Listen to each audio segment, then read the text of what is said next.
Bueno, muchachos, buenas noches. ¿Me están escuchando todos bien? ¿Cierto? Listo, perfecto. Vamos entonces a revisar el primer caso clínico discutido y su proceso diagnóstico de acuerdo a nuestra propuesta.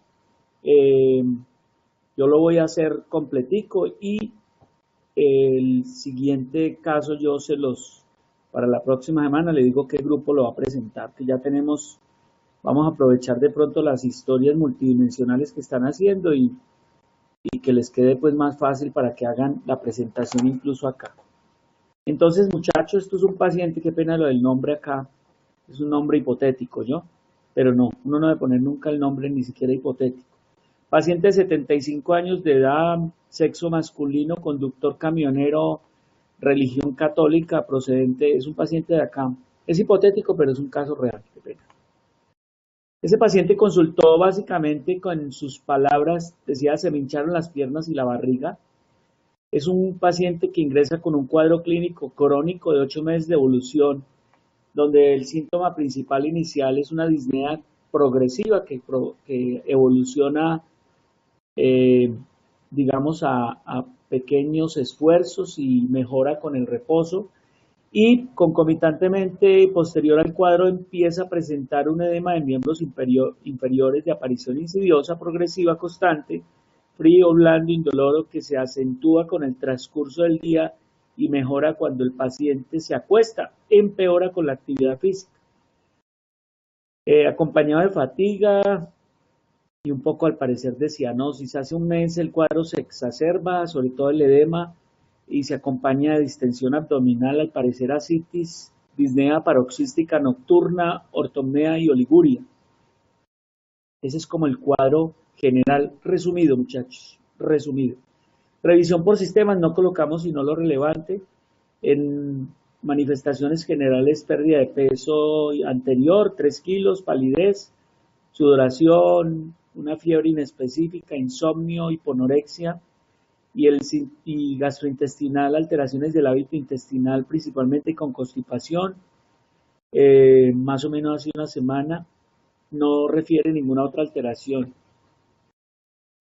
Antecedentes patológicos, el paciente dice sufrir enfermedad renal, pero no precisa cuál, diagnosticada desde hace más o menos unos 4 o 5 años, ahí dice enero del 2008, pero anterior al cuadro era más o menos 4 o 5 años, para lo cual dice no está recibiendo tratamiento y aparentemente no refería a hipertensión, pero el paciente sí refirió al parecer un cateterismo cardíaco por enfermedad coronaria que no fue muy precisada y cuando miramos el tratamiento, eh, al parecer el paciente sí tenía enfermedad coronaria, está recibiendo enalapril 2 veces al día, aspirina, clopidogrel, que estos son antitrombóticos eh, y un inhibidor de la COX y amiodarona como antiarrítmico y la lovastatina.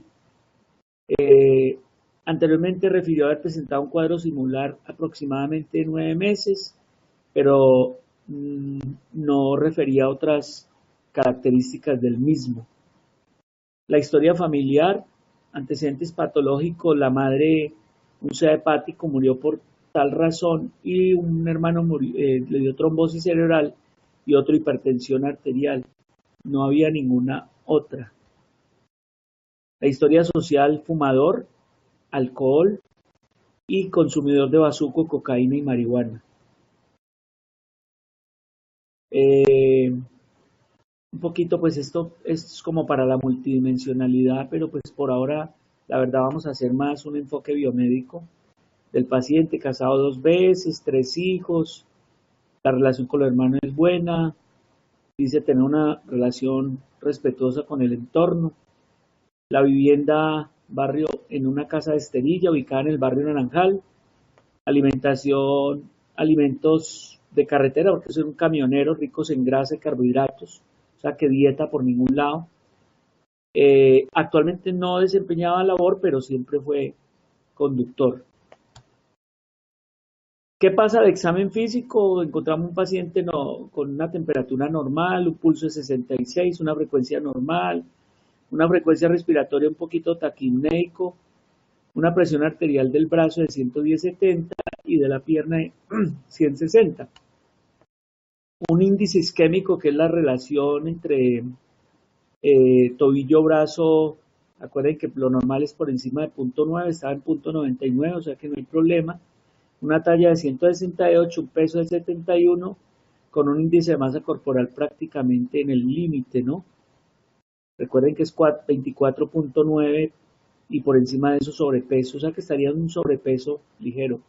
Con un perímetro abdominal, recuerden que en hombres por encima de 90, 94, es obesidad visceral, o sea que el paciente tiene una obesidad visceral. Inspección general, aparente en el momento del examen, buenas condiciones, pero tenía entonces la fasis compuesta, citis, edema de miembros inferiores y tenía ictericia. ¿Qué más? Un poquito de taquipnea y no había nada más. El examen de cuello, lo llamativo era la ingurgitación yugular a 45 grados, no había nada más. El examen cardiopulmonar, los ruidos cardíacos eran rítmicos con una frecuencia de 66, no había soplos y había crépitos, o sea, había estertores crepitantes. Recuerde que los estertores crepitantes son esos estertores de pequeña burbuja, los famosos. Esos son estertores de despegamiento alveolar que se auscultan en las bases pulmonares. En el abdomen creo que había, no había visceromegalia, pero al parecer había algo de ascitis, ¿sí? Entonces recuerden que el proceso diagnóstico comienza, esto es una historia resumida, vuelvo y le digo muy resumida. El proceso diagnóstico comienza por un resumen de datos positivos, muchachos, donde usted en el centro coloca al paciente con los datos de identificación: hombre, soltero, camionero, católico, 75 años de edad. La evolución es de 8 meses, estamos hablando de un cuadro crónico y los síntomas predominantes son disnea, edema prácticamente anasarca, una disnea progresiva, en revisión por sistema solo el estreñimiento y los antecedentes: alcohol, cigarrillo, la enfermedad renal, una cardiopatía interrogada, con lo que tomaba al parecer sí tenía enfermedad coronaria, los antecedentes de consumo de medicamentos, digámoslo, nefroprotector, cardioprotector, el enalapril, acuérdense que es un inhibidor de la ECA y no solo se usa para hipertensión, sino para cardioprotección en pacientes, por ejemplo, con cardiomegalia o cardiomiopatía. Está tomando lovastatina, que es una estatina de prácticamente primera generación, prácticamente en desuso, la aspirina y la miodarona. Recuerden que en el examen físico llamó la atención lo normotenso, un poquito taquipneico, el edema de miembros inferiores, la citis, los estertores crepitantes y el edema de miembros inferiores en examen de extremidad. Eso es como el resumen de datos positivos clínicos. Entonces recuerde que acto seguido, la intencionalidad es que ustedes se fijen en una línea de tiempo. Y la línea de tiempo lo que hace básicamente es usted colocar los hallazgos más relevantes en una línea de tiempo, comenzando porque el paciente nace en 1933, empieza a fumar en el 51, en el 58 por aquí hay un antecedente y una lesión de rodilla, en el 63 abandona el cigarrillo, en el 2003 le hacen un cateterismo cardíaco, o sea que al parecer sí hay enfermedad coronaria. En enero ya del año que se estaba examinando el paciente, digamos que la historia es esta, tuvo una hospitalización, se agudiza el cuadro hace un mes y hace 15 días consulta por el cuadro actual. Eso es como la línea de tiempo. Recuerden que lo primero que yo les recomiendo a ustedes es que agrupen signos o síntomas o síndromes principales. Si ustedes van a mirar, aquí hay unos signos, síntomas relevantes. Entonces, el primer síntoma es la disnea, es una disnea progresiva. El segundo síntoma es el edema, que es un edema generalizado. El tercer síntoma puede ser la oliguria, el cuarto síntoma la citis, aunque eso hace parte de los edemas, y la ictericia. Uno podría ir enfocando el caso por ahí. Y si quiere agrupar esto dentro de un complejo sindromático lo podrían colocar como un síndrome de disnea crónica, un síndrome de edema generalizado, y si lo quieren englobar dentro de un gran síndrome, perfectamente cabe el síndrome de falla cardíaca. Eso es como la primera intencionalidad. Recuerden que hay pacientes que solo tienen un síntoma, un signo, por ejemplo, el paciente que os consulta por pérdida ponderal con hemoptisis, entonces uno coloca que eso es lo que es relevante. El paciente que hace un edema de miembro inferior por una trombosis venosa profunda, entonces lo significativo es el edema de miembro inferior, edema unilateral de miembro inferior. En este caso sí tenemos un cortejo sindromático que nos ayuda, un cortejo de signos y síntomas que nos ayuda a pensar en un gran síndrome para el paciente. Si uno quisiera agrupar patologías por síndrome, entonces, si quieren tomar la disnea crónica, entonces usted dice, la disnea crónica puede tener un origen cardíaco, y ahí está la falla cardíaca, o la disnea crónica puede tener un origen pulmonar, y básicamente ahí está el EPOC o las EPID, ¿sí? Recuerden que el EPOC básicamente está la bronquitis crónica y el enfisema, y las EPID son muchas. Enfermedad pulmonar intersticial difusa hay muchas. La fibrosis pulmonar primaria, la fibrosis pulmonar secundaria, enfermedades como la tuberculosis, las micosis, la hemosiderosis, la proteinosis, cosas más raras como la proteinosis alveolar, las neumoconiosis son EPID, porque son enfermedades que afectan el intersticio pulmonar.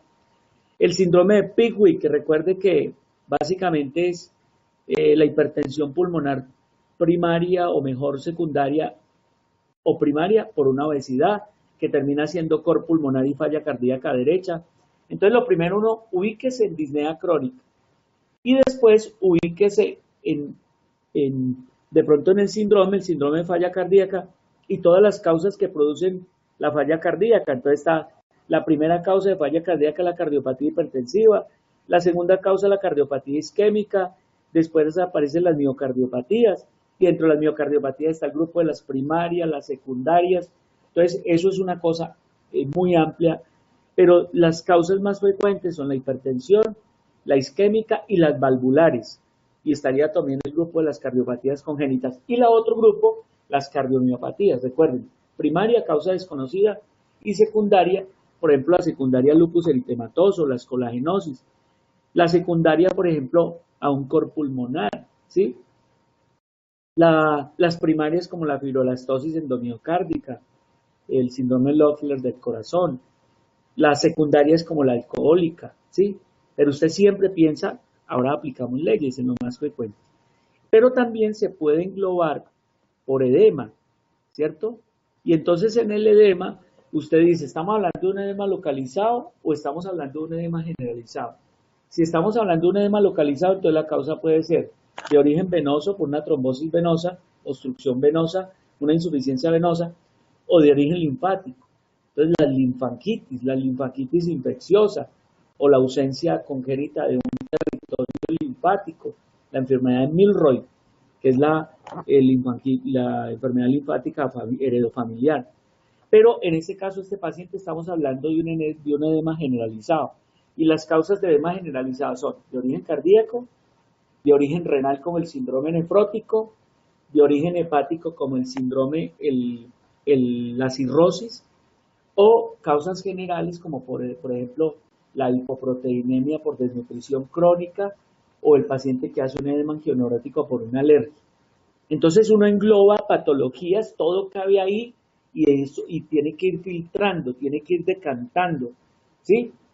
Entonces, aquí está la anasarca, aquí están las causas más frecuentes de anasarca. Y lo otro, de pronto el paciente refería a ictericia. Entonces, en las ictericias, usted dice la ictericia prehepática, hepática o poshepática. La prehepática, que es la hemolítica. La hepática, que es la hepatitis viral de cualquier origen, que eso es un furgo de patologías. Y la poshepática, que es las obstructivas. En este caso, ahorita miramos cómo la misma falla cardíaca produce congestión hepática pasiva, afecta obviamente la función del hepatocito y produce alteración en la captación y en la conjugación y en la excreción de la bilirrubina. Entonces el paciente per se produce una ictericia. Una cirrosis cardíaca, Nicolás. Muy bien, esa es.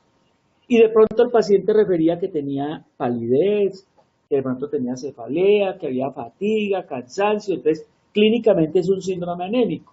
Y entonces las anémicas son por producción, por destrucción, anemias, lo que llamamos anemias regenerativas o anemias arregenerativas, o las anemias aplásicas, las anemias hemolíticas, las anemias de enfermedad crónica. O sea, en este caso, pues uno podría pensar que es una anemia de enfermedad crónica, como lo produce la falla cardíaca o la misma enfermedad renal crónica. Entonces, uno va filtrando porque va juntando cosas, ¿sí? ¿Qué patologías después de juntar eso sin ver paraclínicos ni nada me podrían estar ocurriendo en el paciente? Lo primero es una falla cardíaca, aunque la falla cardíaca es un síndrome que hay que ponerle apellidos. Puede ser una miocardiopatía dilatada, pero la miocardiopatía dilatada tiene un origen que puede ser isquémica, coronaria. Puede ser el paciente venía con una hipertensión arterial no diagnosticada, tiene una insuficiencia renal de causa prerrenal o ya instaurada. Podría haber un síndrome nefrótico, habría que mirar cómo están las proteinurias, cómo están las proteínas totales, cómo están los lípidos, a ver si configura toda la triada de hiperlipidemia, hipoproteinemia, proteinuria con edemas, es un síndrome nefrótico. Puede ser una cirrosis hepática, habría que mirar cómo están las pruebas de función hepática, cómo están las bilirrubinas, ¿sí? Porque tiene una falla cardíaca, pero también puede tener un daño hepático crónico o una cirrosis cardíaca, como lo dijo Nicolás y Mayra Lejano. Muy bien.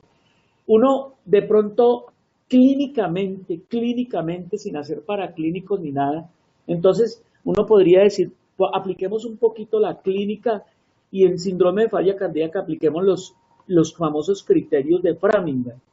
Entonces, en los criterios de Framingham, de hecho, la falla cardíaca es de diagnóstico clínico, no es de diagnóstico paraclínico. El ecocardiograma es para clasificar la falla con fracción de eyección conservada, con fracción de eyección reducida, pero la clínica grande es clínica. El paciente de los criterios mayores, el primer criterio es cardiomegalia.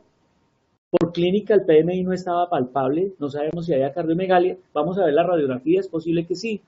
Tenía estertores pulmonares, que es un criterio mayor, y tenía ingurgitación yugular, o sea que mínimo tiene dos. Y criterios menores, el edema de miembros inferiores, la fobia, la disnea de medianos esfuerzos, podrían ser criterios menores. La tos es un criterio menor, podría ser. Denme un minutico, yo le hablo acá al asesor. Yo le marco.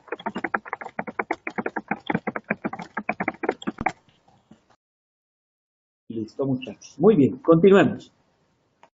Vamos bien, ¿no? Vamos bien, están ubicados, todos están ahí. ¿O hay alguien por fuera de la sala? Debe estar faltando como 2 o 3 estudiantes. Deben ser los de siempre, pero yo no me voy a desganitar el cerebro. Necesito es que están acá los que quieren aprender. ¿Están bien? Jorge Eliezer se reporta. Ah, no, le dicen es Jorge Eliezer, porque yo no sé si es que Jorge Eliezer se duerme o qué. Pobrecito, le hacen bullying siempre, Jorge. Jorge Eliezer, manifiéstese. Jorge Eliezer Gaitán. Eso. Todos. Andrea Quintero, muy bien, todo muy bien. No digan que Jorge Eliezer. Jorge Eliezer, véalo ahí a Jorge Eliezer. Excelente. No, Jorge Eliezer es un hombre muy pila, yo sé que es muy pila. Yo tengo el mejor concepto de él. Bueno, continuemos, los veo despiertos. Muy bien, recuerden que acto seguido, muchachos, acto seguido, le pedimos exámenes al paciente. ¿Y qué hay que pedirle a un paciente? Que estemos sospechando todo lo que estamos sospechando. Recuerden que hay que tener unos exámenes básicos, como es el cuadro hemático, como serían los azoados, como serían los electrolitos idealmente, como sería los azoados, está la creatinina, las pruebas de función hepática, las proteínas totales, ojalá un parcial de orina, una radiografía de tórax, un electrocardiograma y un ecocardiograma. Con eso uno clasifica el paciente que está bien. Bueno, entonces interpretemos de una vez. ¿Qué encontramos? Que una creatinina 2.29, muchachos. O sea, recuerde que a esa edad uno tolera hasta 1.3 la creatinina. Y lo ideal es hacer una tasa de filtración glomerular que podría ser por la fórmula de Crocos-Gold o la fórmula de KPD o la fórmula de MRD. ¿sí? La Crocogol es la más usada, ¿sí? La Gol es la más usada. Yo sé que ese paciente, para esa edad que tiene, y esto debe tener una depuración muy bajita, por ahí de 30 o menos. El BUN también está, el BUN está altico, por encima de 25. La fosfatasa alcalina está un poco, no, esto está normal. Y la hiperbilirubinemia, mire que tiene ictericia, y es una ictericia mixta, casi igual indirecta que directa. La albúmina, pero no me dice si no la albúmina está en 3.5, pero habría que mirar proteínas totales. Y la relación albúmina-globulina. Las enzimas, la CPK normal y la total normal, y tiene una hemoglobina de 10, o sea que el paciente tiene anemia. Acuérdense que en hombres menor de 13 es anemia, o menor de 12. Los criterios varían. Pero lo ideal sería ver hemoglobina corpuscular media y volumen corpuscular media para básicamente clasificar si es microcítica, normocítica o macrocítica, hipocrómica o hipercrómica. Recuerden que de acuerdo a estos criterios hacemos eso. Desafortunadamente creo que el laboratorio no me los reportó. Pero bueno, tiene anemia. Y aquí tenemos una belleza de radiografía. Voy a hacer una lectura rápida. Esto es una radiografía posterior-anterior de tórax, ¿cierto? Bien inspirada, tiene 1, 2, 3, 4, 5, 6, 7, 8, 9 espacios intercostales. Exacto, Laurita. Si uno mira el índice cardiotorácico, que es la relación de esta línea con el índice, con el del tórax, el diámetro del tórax, recuerden que lo normal del índice cardiotorácico es ¿cuánto, muchachos? ¿Menor de? Eso, 0,5, muy bien. Y si usted mira, esta línea mide más del 50% del tórax del paciente. O sea que ese paciente tiene un índice cardiotorácico mayor por ahí de 0,6 o mayor de 0,7. Es decir, este paciente tiene cardiomegalia. ¿Qué más tiene ese paciente? Si quieren, opinen, muchachos, opinen. ¿Qué más le ven a esa radiografía? ¿Qué más le ven a la radiografía? Por aquí dice Laurita que neumonía. Eso es guitar. Tiene aumento de la trama vascular. Vea, todo esto que ven acá es aumento de la trama vascular. O uno lo que llama es un infiltrado intersticial de predominio parailiar. Exacto. ¿Y cómo se llama estos vasos que se ven hacia arriba, muchachos? ¿Cómo se llaman estos vasos? Y por aquí de pronto unas liniecitas. No, calcificaciones no, Natalia. ¿Cómo se llama? Nicolás, eso tiene un nombre. ¿Cómo se llama? Brian, se durmió Brian. Muchachos, tiene nombre de cabeza.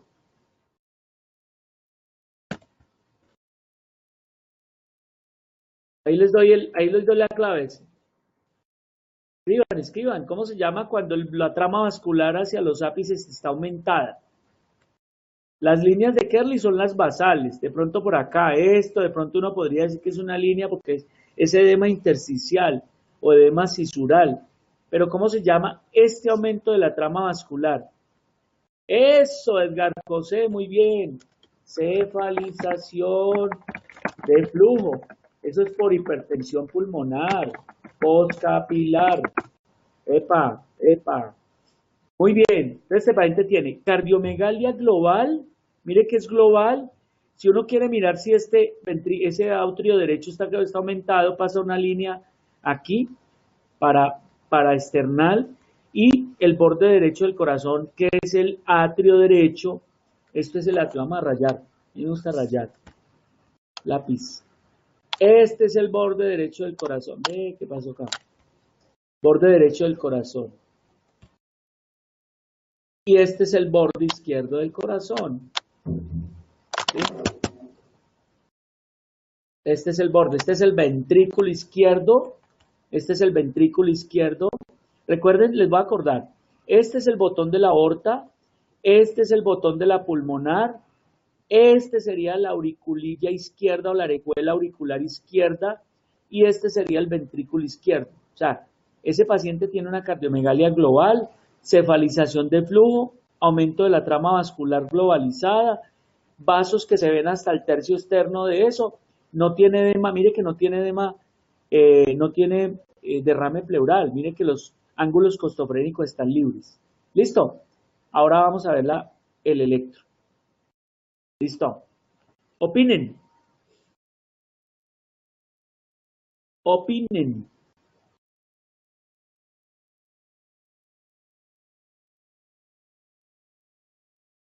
Uy, Nicolás tan berraco. Sí, señor, tiene Sokolov. Brian, sí, un QS dudoso en B1, B2, B3, Brian. Muy bien, excelente, muchachos. ¿Cómo le aprendieron al que le enseñó electro? Entonces tiene Sokolov positivo. Mire que si suman, por ejemplo, a cada 5, 10, 15, 20, 25, y suman aquí da 5, 10, 15, 20, tiene un Sokolov como de 25, 45. Y lo normal es que mayor de Brian. Eso, muy bien. Brian también lo dijo, muchachos, mire el QS acá, uno no ve R, la R no progresa y este es el síndrome de la S profunda, que es criterio de hipertrofia ventricular y posiblemente hay un QS donde el paciente es posible que tenga unas ondas Q en cara anteroseptal. Recuerden que el paciente tuvo un cateterismo, o sea que este paciente tuvo un infarto antiguo. ¿Tiene ritmo sinusal, muchachos? Está como dudoso, ¿no? Está como dudoso que este sea una P invertida, pero tiene un PR corto.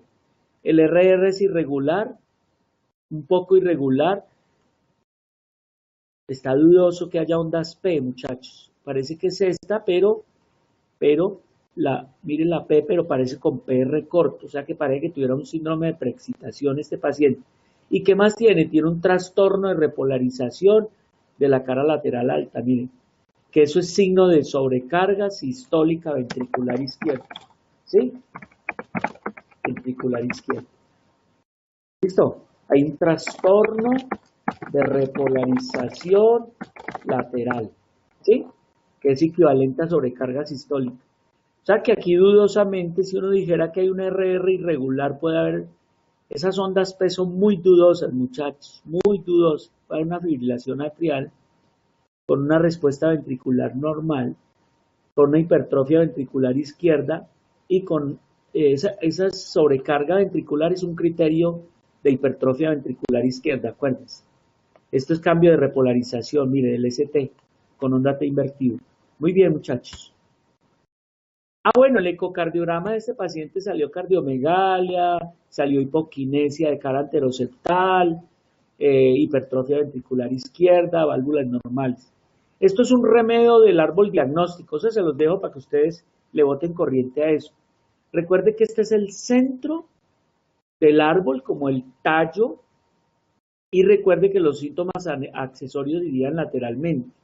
Pero digamos acá, en la anamnesis encontramos edema, citis, oliguria, fatiga, disnea de mediano esfuerzo, antecedente de enfermedad renal, fumador, alcohol, posiblemente enfermedad coronaria. La hipótesis es que el paciente tenga una insuficiencia cardíaca global de predominio derecho y de pronto una insuficiencia renal.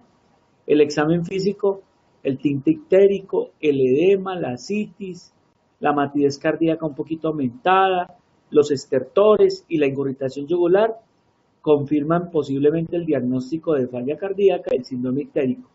Y cuando vamos a paraclínicos, hay alteraciones electrocardiográficas para cardiopatía isquémica dilatada, alteración de las pruebas de función hepática, lo que explica la ictericia posiblemente por congestión hepática, hay alteración de la creatinina entonces por falla renal, hay una cardiomegalia en la radiografía de tórax con signos de falla cardíaca y hay una anemia. Y a lo último, entonces usted da cuál es la hipótesis. Usted dice, tiene una falla cardíaca global de predominio derecho, una falla renal, seguramente con una tasa de filtración por ahí en estadio 4 o 5, una insuficiencia hepática, pues la insuficiencia es dudosa, habría que mirar las transaminasas, y tiene un síndrome anémico seguramente de enfermedad crónica, o sea que es normocítico, normocrómico. Vamos a aplicar aquí leyes, muchachos. Empecemos por las leyes, ¿sí? Empecemos por las leyes. Aquí se nos olvidó algo. En esta diapositiva se me olvidó algo. Y es una cosa que yo les he dicho a ustedes, que es la explicación fisiopatológica de los síntomas. De los signos, síntomas. Entonces, ¿quién quiere rápidamente aventurarse a explicar la disnea? Rápidamente. ¿Quién quiere explicar la disnea? Alguien que se aventura a explicar, si quiere activa el micrófono y habla o escribe. ¿Cuál es la explicación fisiopatológica de la disnea? Y si no, se las doy yo, para que vayan, la próxima vez sean ustedes los protagonistas de este evento. Muchachos, porque acuérdense que la explicación fisiopatológica me la tienen que tener en todo el proceso. Recuérdenos usted, uy, Melissa, ¿cómo así? Alguien que se aventure. Brian, Nicolás, Jaime, cuenten. Bueno, lo voy a pues a decir yo. Entonces, arranquemos con una secuencia. El paciente hace una cardiopatía que seguramente es una cardiopatía isquémica. En esa isquemia, esa enfermedad coronaria, el miocardio intenta remodelar. En esa remodelación, el paciente hace una cardiopatía dilatada. Es posible que si el paciente además de eso tiene una congestión y una sobrecarga sistólica, haga también una hipertrofia ventricular. Entonces el paciente tiene una cardiomopatía hipertrófica que inicialmente hace una alteración concéntrica y se hace la isquemia y eso, y con el tiempo hace una cardiopatía dilatada. El paciente empieza a tener un trastorno en la bomba cardíaca, en el gasto cardíaco. Secuencialmente, el paciente empieza a tener una disminución de la fracción de eyección con una hipertensión retrógrada venosa que comienza en el ventrículo izquierdo, se transmite a la aurícula izquierda y en el pulmón el paciente hace hipertensión pulmonar poscapilar. Esa hipertensión capilar poscapilar aumenta la presión hidrostática y si lo sumamos, el paciente con el tiempo hace una desnutrición y hace un problema hepático, disminuye la síntesis de proteínas y disminuye el aporte de proteínas, lo que no solo da hipertensión hidrostática, sino disminución de la presión oncótica. Con el tiempo, esa hipertensión pulmonar poscapilar empieza a trasudar al espacio intersticial alvéolo capilar. Recuerden que hay unos receptores que se llaman los receptores justalveolares, ¿sí? Esos receptores justalveolares se estimulan y eso es lo que da una señal a través del vago hasta el bulbo raquídeo para que el centro neumotáxico exprese o le diga al paciente que tiene que respirar más rápido. Recuerden que con el tiempo el líquido sale al espacio alveolar y es donde el paciente produce más disnea. Entonces no solo el intersticio tiene un aumento del espesor, y acuérdense que hay una ley pulmonar que creo que es la ley de Fick, que dice que a mayor diámetro, menor difusión de los gases. Entonces el paciente con el tiempo va haciendo una hipoxemia. Obviamente el líquido en el espacio alveolar disminuye la ventilación y con ello la disponibilidad del oxígeno para que atraviese el alvéolo capilar. ¿Qué ocurre a nivel ventricular derecho? El paciente comienza a presentar una sobrecarga sistólica ventricular derecha, una congestión. Con el tiempo empieza incluso a dilatar la válvula tricúspide, a hacer una especie de tricuspidización. El líquido aumenta retrógradamente hacia cavidades derechas y hacia las yugulares, hacia las suprahepáticas, las hepáticas. Empieza a haber congestión hepática y el paciente manifiesta dolor en hipocondrio derecho. Puede empezar a haber hipertensión porta con ascitis y hacia los miembros inferiores esa presión se traduce con un aumento de la presión hidrostática que, sumado a que el ventrículo izquierdo tiene menor fracción de eyección menor gasto cardíaco, hay hipoperfusión renal, hay disminución de la presión de perfusión de la arteriola renal. Recuerde que el aparato justaglomerular expresa eso como que tiene que vasoconstreñirse, aumentar renina, angiotensina, aldosterona y aumenta la retención de líquido, agua y sodio y botar potasio. Entonces ese paciente por esa vía también tiene mayor líquido en el espacio intravascular. Eso traduce obviamente mayor presión en que cuando el paciente está parado o de pie en bipedestación, aumenta la presión hidrostática y empieza a trasudar líquido. Entonces trasuda líquido en el pulmón, trasuda líquido en el hígado, trasuda líquido en la cavidad abdominal con ascitis y trasuda líquido, es un trasudado, no está rico en proteínas, ni está rico en elementos formes inflamatorios, y trasuda líquido en el intersticio de los miembros inferiores. Ahí tenemos toda la explicación fisiopatológica de la disnea, los edemas, la oliguria por hipoperfusión renal y por activación de renina angiotensina, la ictericia, la fatigabilidad. Recuerde que los órganos hipoperfundidos por falla cardíaca expresan factor de necrosis tumoral, caquectina, y eso hace de que el paciente con el tiempo entonces pierda peso, haya pérdida ponderal o gane peso pero por edema. Entonces usted ve un paciente edematizado pero desnutrido. ¿Sí? Eso es grande, muchachos, grande, grande, grande. Entonces vamos a aplicar leyes. ¿Sí les gustó la explicación fisiopatológica? Eso es mejor visual, pero aquí lo hicimos rápido, rápido, rápido. Muy bien. Ustedes ya cuando lo presenten lo hacen visual, lo muestran para que lo puedan explicar. ¿Listo? Muy bien. Leyes. Entonces apliquemos leyes, no las mostremos. ¿Quién quiere aplicar leyes? La primera ley, ley de lo más frecuente. Entonces, si usted encuentra un paciente añoso, fumador, alcohol, seguramente isquémico, y lo encuentra con disnea y edemas, ¿qué es la ley de lo más frecuente? Eso, Brian. Eso. Listo. Muy bien, Jaime. Sí. Acuérdense que no podemos hablar de POC porque si fuera solo disnea con tos, ¿sí? Pues pensamos en EPOC, pero es que ya lo estamos viendo con anasarca. Entonces, la ley de lo más frecuente dice que lo primero que usted tiene que pensar es en lo más prevalente, ¿sí? La ley de lo más prevalente. Muy bien. La segunda ley, la ley de la prioridad. Listo. O sea, ¿qué es? Si usted llega a un paciente con disnea a un servicio de urgencias y lo encuentra edematizado, ¿cuál es la ley de la prioridad que tiene que pensar?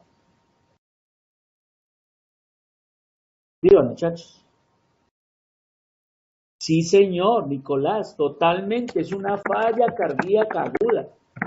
Sí, es una falla cardíaca agudizada. Perfecto.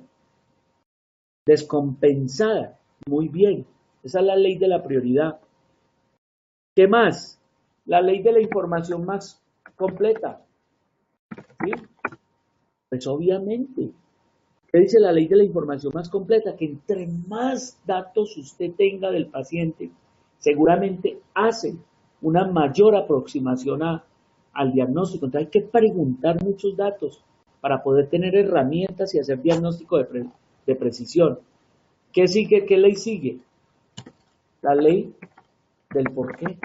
La ley del por qué lo que busca es que usted explique el porqué del edema, el porqué del disnea, el porqué de la ictericia, el porqué de la oliguria, el porqué de la distensión abdominal, el porqué de la palidez, ¿cierto?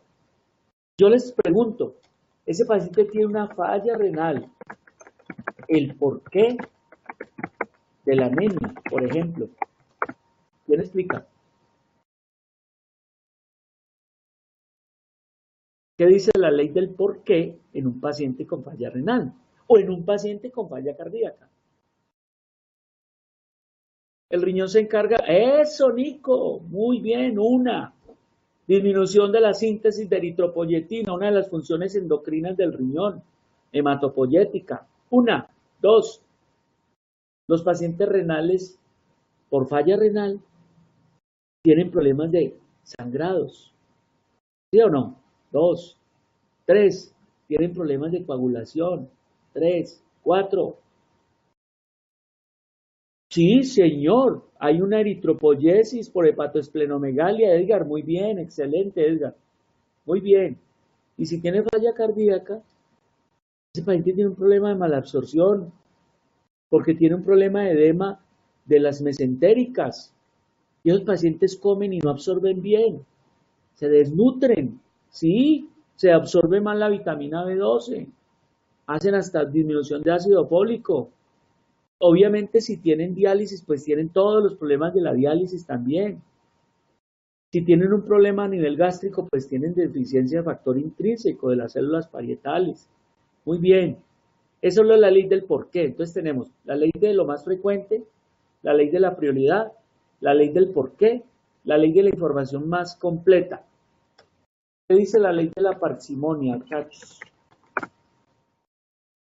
Apliquemos la ley de la parsimonia. ¿Quién la quiere aplicar? Sería muy bueno que la próxima ustedes activen el micrófono para que hablen y sea más rápido esto, pero no importa. Explique la ley de la parsimonia, muchachos, cualquiera. Daniela, que hace rato no la veo. Daniel Valencia. Brian dice que el síndrome de falla cardíaca explica todo. Sí, señor. El síndrome de falla cardíaca explica la disnea, explica los edemas, explica la ictericia, explica la oliguria, explica la hiperazoemia. Sí, señor. Sí, señor. Incluso la falla renal podría explicar todo también. Podría explicar todo. Un paciente con falla renal hace hipertensión, hace sobrecarga hídrica, hace desequilibrio hidroelectrolítico, hace edemas, hace falla, hace disnea, ¿cierto? Tiene pulmón urémico, hace derrames pleurales, hace anemia. Muy bien, hace hemólisis. Muy bien. Entonces recuerde que la ley de la parsimonia es cuando en un mismo paciente usted ve diferentes signos y síntomas que comprometen posiblemente varios síndromes o varios síntomas o signos. Lo que usted debe pensar es que haya una sola causa que la produzca. Sí, señor, Brian, la misma falla cardíaca, la misma falla renal, como les dije, puede ser, la falla puede ser causa-consecuencia, porque la falla cardíaca puede llegar a falla renal prerrenal, y un riñón puede estar tan isquémico que puede terminar con una necrosis tubuloréxica, ¿sí? Pero mínimo hace falla prerrenal, o la misma falla renal hace lo contrario. Las dos cosas son viables, seguramente en este paciente. Muy bien, expliquemos a Agatha Christie. ¿Sí? Entonces, ¿cuál es la escena del crimen? ¿Cuál es la escena del crimen?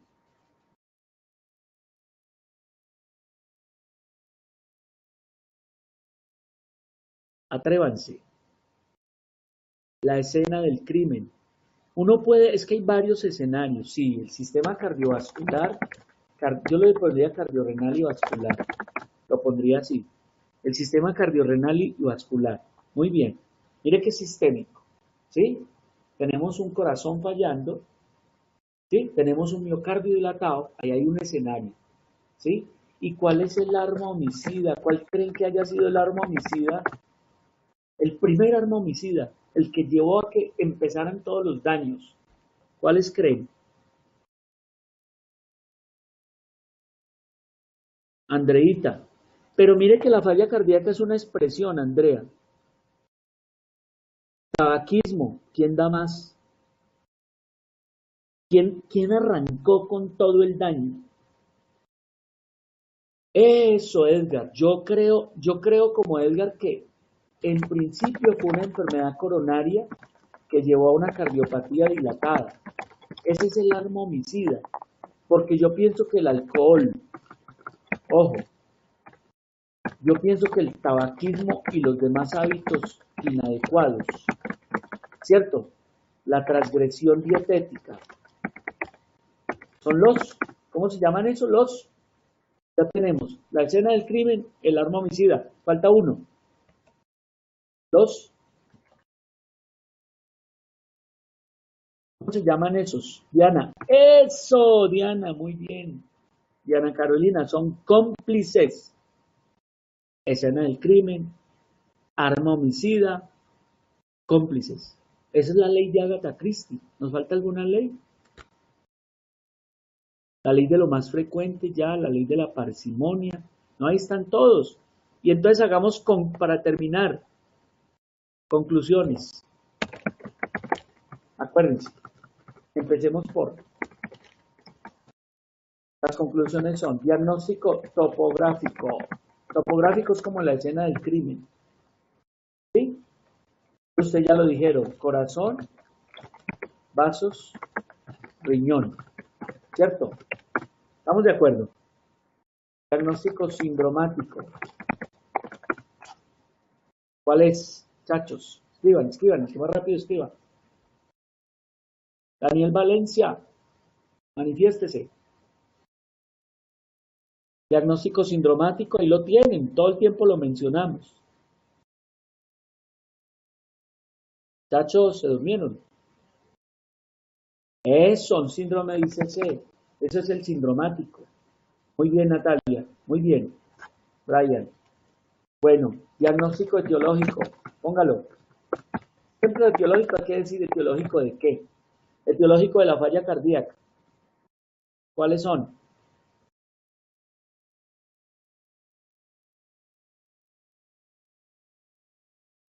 Es una cardiopatía isquémica.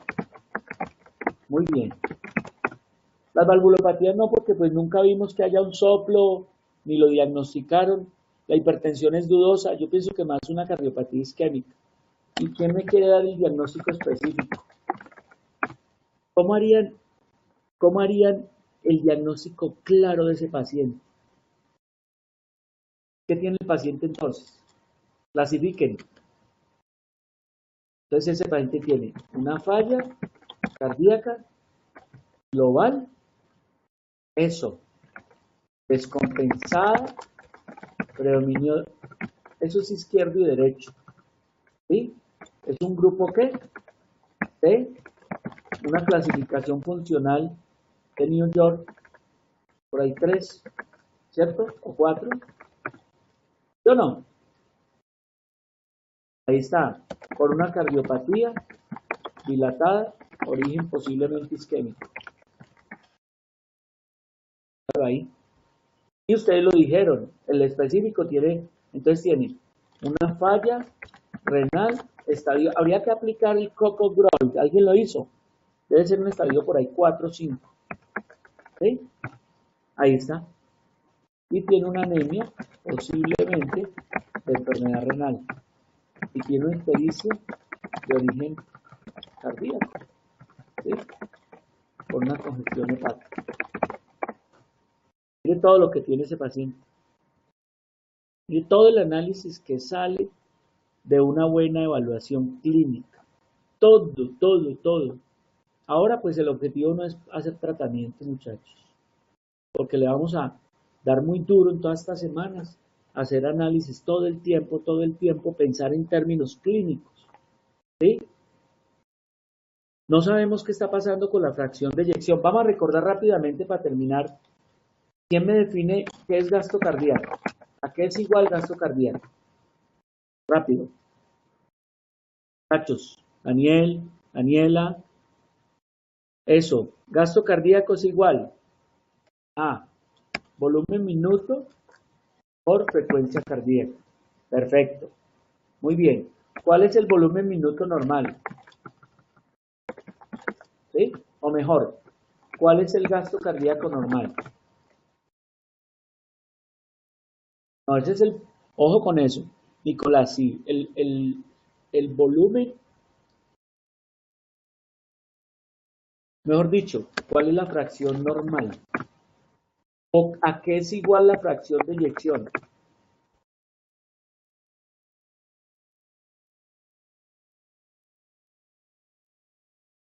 En términos de qué se da la fracción de eyección. En porcentaje, eso, mayor del 50%. Es 50%. Mejor dicho, ¿cuál es el volumen diastólico normal? Hablemos, Andrea, acuerde que uno generalmente pone el 50 como un valor de referencia. Lo ideal es más de 60, pero 50 es valor de referencia. ¿Cuál es el volumen diastólico normal del corazón? Promedio. Es decir, el volumen diastólico total y después eso. El volumen diastólico no, el volumen diastólico es normal, está entre 70 y 120 mililitros. ¿Cuánto es la cantidad que egresa en cada sístole? ¿Qué porcentaje? Ahí está, el porcentaje es cuánto, entre el 50 y el 80%, ¿cierto? ¿Sí o no? Entonces, el volumen diastólico es ese que estamos hablando. ¿Cuánto es en cada sístole? ¿Cuánto se va? Se va más o menos la fracción de eyección. Es decir, que el corazón es capaz de el total de mililitros que llegan, 120, expulsar más de la mitad.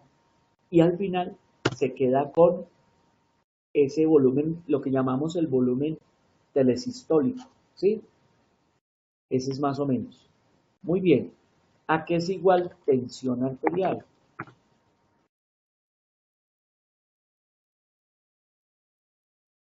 ¿A qué es igual tensión arterial?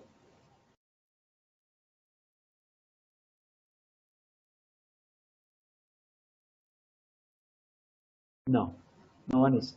Nicolás. Eso, a gasto cardíaco por resistencia vascular periférica. Muy bien. Es decir, que si usted baja el gasto cardíaco, baja la tensión arterial. Que si usted baja la resistencia vascular periférica, baja la tensión arterial. Y viceversa. ¿Listo? Muy bien. Entonces, ¿este paciente qué tiene? Este paciente, lo que yo les decía, hace una cardiopatía dilatada, ¿cierto? Tumba el gasto cardíaco, baja la fracción de eyección. ¿Y cuáles son los mecanismos compensatorios en ese paciente con falla? Enumeremos 5 mecanismos compensatorios. Muy bien, Nicolás, muy bien. Aumento de catecolaminas, por el paciente empieza a hacer taquicardia. ¿Qué más? Aumento del sistema renina-angiotensina, muy bien. Hipertrofia ventricular, muy bien. Aumento del péptido natriurético. Les voy a hacer una última pregunta. ¿Qué importancia tiene el ProBNP, que es el ProBNP, que es el que se mide? ¿Qué importancia tiene? Muy bien, Diana, también las citoquinas proinflamatorias. ¿Qué importancia tiene para seguimiento? Sí, señor. La medida en que baje, el paciente está mejorando. ¿Qué más? ¿Qué otra importancia tiene el ProBNP?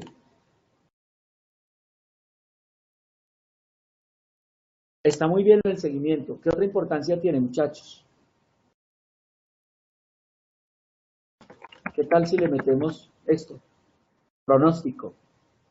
Entre más alto, más malo el pronóstico. Y la otra más importante, muy importante. ¿Cuál es? ¿Quién se atreve? Escriban, escriban. ¿Qué tal esta? Alguien que se atreva. Tiene un paciente con disnea crónica, ¿cierto? Y tiene ProBNP normal o bajo. ¿Le sirve o no le sirve? Usted tiene un paciente con disnea crónica, incluso con edemas, y le toma un ProBNP, ¿sí?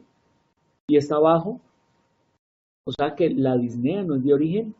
Eso, para descartar otro origen. No tanto marcador de función renal, Andreita, no es tanto para marcador de función renal, es más para diagnóstico diferencial, sirve más para eso. Pero le digo, yo tengo una disnea y tengo ProBNP, incluso si yo tengo falla renal y me sale ProBNP alto, esa falla renal es la que me lo eleva. Pero yo tengo una disnea y tengo ProBNP negativo, yo descarto que sea de origen cardíaco. ¿Sí? Ya descarto que sea. Entonces me sirve para pronóstico, seguimiento y como diagnóstico diferencial. Eso es. ¿Sí? Y recuerde que la falla cardíaca también la clasificamos, ¿cierto? Con fracción de eyección conservada o reducida. ¿Cuál es el parámetro? ¿Cuál es el parámetro? ¿El punto de corte cuál es? ¿Cuál es el punto de corte? No, Nicolás. El punto de corte es menor de 40, ¿sí? O mayor de 50, ¿no? Acuérdense que entre 40 y 50 es lo que llamamos en el límite. Rango medio, sí. Zona gris. Muy bien. Hombre, muchachos, muy bien. Muy bien. Vamos a calificar este espacio que acabamos de compartir. Conservada, acuérdense que es menor de 40. La fracción de eyección conservada es por encima de 50. Entre 40 y 50 es zona límite. Y menor de 40 es reducida. Muy bien, Edgar. Vamos a hacer una calificación de esta presentación. Yo creo que es muy productiva. El grupo de Laura Llano, vamos a presentar el caso la próxima semana, el martes, a las 9:30 de la noche. Laura Llano, ¿listo? Vamos a presentar el caso. Vamos a calificar de 1 a 5, muchachos. Donde A es 1 y E es 5.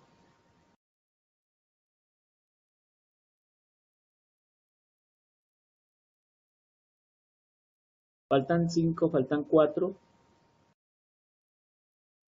E es 5, exacto. Faltan 2.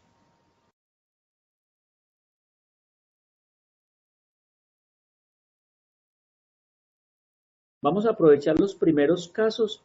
Tomemos los casos que van a presentar en la historia multidimensional la próxima semana. Ah, juepucha, pero en el grupo de Laura debe haber gente acá. ¿No cree? En el grupo de Laura puede haber gente acá. Es que no me acuerdo quién está en ese grupo. Pero vale la pena que presentemos ese caso. O el grupo 1 lo presenta, ellos se lo prestan. Pero me gustaría presentar esos casos, porque le queda mucho más fácil. Después vamos a acudir a la fisiopatología para sacarlo de ahí. Faltan 2, se durmieron 2 personas porque aquí hay 16 estudiantes. Faltan 2 personas, califiquen por favor o se fueron de ahí. Dejaron esto abierto y se fueron. Bueno, muy bien muchachos. Hola, pobre Jorge, ese hombre. Listo, no, Jorrito ya calificó. Muchachos, buena calificación. Sacamos 5. Ustedes son los que están sacando 5. Espero que haya sido muy productivo hasta ahorita y la idea es que vamos a seguir haciendo así. Las notas de corte se las saco esta semana, casi que va a ser la nota del quiz, del parcial, porque se las sumo a la presentación y pues, muchachos, lo importante, la verdad, de este espacio es que aprendan. A mí no me estresa, ¿sí? A mí no me estresa. Bueno, no, yo no le valí la pregunta porque como les dije, yo les dije las estrategias que habíamos utilizado y la estrategia, el método científico no es una estrategia, es la base para hacer el análisis. Doctor, ¿Listo? La dejamos igual, muchachos. Igual ¿Qué pasó? doctor, soy Laura Rojas. Yo, Laura. Doc, lo que pasa es que no nos han resuelto el problema de la plataforma. Sí, eso me dijo la doctora Gómez que me lo iba a resolver y yo mientras, porque para subir las notas tengo que tener eso resuelto allá. ¿Oyó? Yo le dije a ella, yo ya le dije a ella, ya me dijo que tuviera paciencita que ella no lo resolvía esta semana. Pero Ah, bueno. le voy a insistir otra vez, ¿oyó? Sí, por favor, gracias. Bueno, muchachos, fue un placer compartir con ustedes. 1 hora exacta nos demoramos. Espero que haya sido muy productivo este espacio. ¿Listo? Muchas gracias. Gracias a todos. Muy juiciosos. Listo. Excelente. Esta charla queda grabada, o sea que por ahí mañana o pasado mañana será subida a mi canal y a su espacio. Gracias.